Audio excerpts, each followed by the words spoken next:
The House passed the Laken Riley Act, which aims to detain people in the country illegally who have been charged with theft. Over in the Senate, Enterprise native Katie Britt has been a strong proponent of the bill. With the Republicans taking power in the Senate, there's a renewed effort to make this a law. It's named after the Georgia nursing student who was murdered while out for a jog by a man in the country illegally. Katie Britt says the Laken Riley Act will save lives across the country, and it puts Americans first.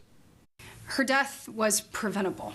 Her killer should have never been in America, let alone released after committing not just one, but two crimes in two different jurisdictions.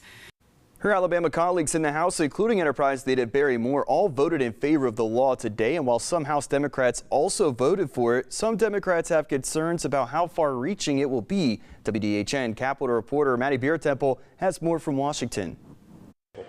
With 264 yeas, including 48 Democrats, House lawmakers passed the Laken Riley Act Monday. She was just out for a jog, enjoying the day, when an illegal criminal took her life away. Congressman Mike Collins described the death of 22-year-old Georgia nursing student Laken Riley last February. The man convicted of killing her, Venezuelan migrant Jose Ibarra, was in the country illegally. He's now serving life in prison. This legislation could have prevented her death.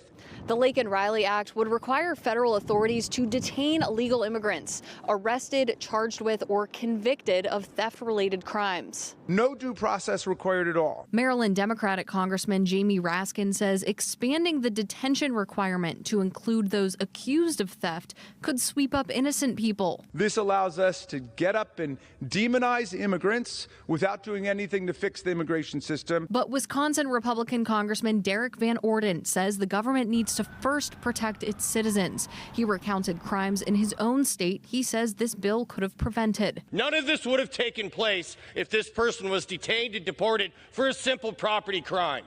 Enough! The bill also lets states sue federal agencies for failing to enforce immigration laws. Some Democrats argued states don't have standing to do that. And this provision is almost certainly unconstitutional. The bill now heads to the Republican-controlled Senate. And John Thune wants to move that bill as early as this week. In Washington, I'm Maddie Biertemple.